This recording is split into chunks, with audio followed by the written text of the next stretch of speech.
Still the only time in men's or women's tournament history that a 16 seed has beaten a 1 seed. Jackie Stiles pours in 41 points as 5th-seeded underdog Southwest Missouri State upset powerhouse Duke in the 2001 Sweet 16. Stiles is the NCAA all-time leading scorer with 3,393 points. The 2001 National Championship game featured Notre Dame and Purdue. The game was decided in the final 5.2 seconds of play as Notre Dame clinched its only women's basketball NCAA title. From 2002 to 2004, well, that was the era of the Yukon Huskies. The Connecticut women's basketball program captured 3 national championships in a row. With just 1.6 seconds remaining in the 2004 national semifinals, LSU's Tamika Johnson was stripped of the ball, allowing a wide-open LaToya Davis to lay in the buzzer-beating game winner for Tennessee. She's double-teamed, ball knocked loose, no whistle, Davis! Holy cow! Johnson at the buzzer.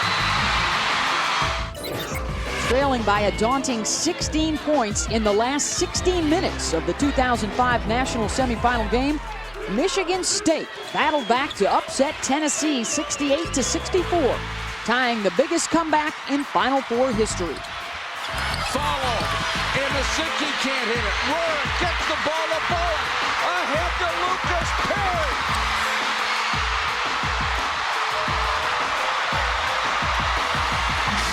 Michigan State has done it. They have matched the biggest comeback in the Final Four ever. Down by 16 to win. You've got to be kidding.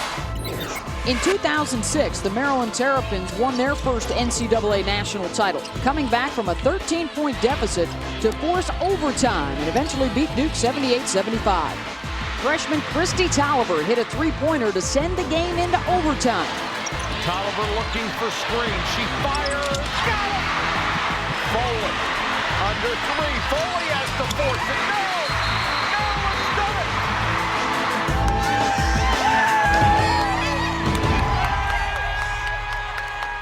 Terrific history for the NCAA Women's Tournament. When we come back, news, notes, and honors for the Horizon League. At the break, Cleveland State by 10.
This is Championship Week presented by Dick's Sporting Goods, Butler, and Cleveland State for the Rising League title. Cleveland State leading at halftime.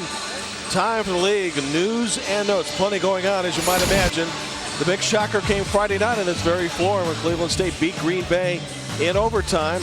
Kailey Klein started it off on this tournament run for the Vikings with 29 against UIC in the quarters.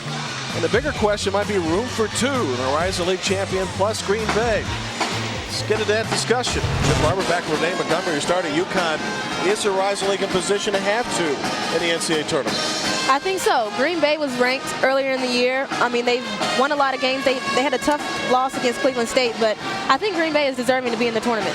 I know they want to be playing some postseason, not for the NCAA, certainly for the WNIT. Let's take a look at their resume, and if you're on the selection committee looking ahead to Monday night, is it thumbs up or thumbs down? You know, they have RPI of 67. Their schedule of strength is 262. The thing that's going to hurt them is that they don't have any quality wins. So I'm going to give them a thumbs up anyways. And there was that lost weekend in Chicago against UIC and Loyola both with RPIs over 200. And still, it's been a wonderful season for the Phoenix. And actually, this crowd here today would be much larger if Green Bay had won. So that's not a surprise that some folks decided to stay home. But yet there are a few faithful, and some of the players of the Phoenix have also made it into attendance.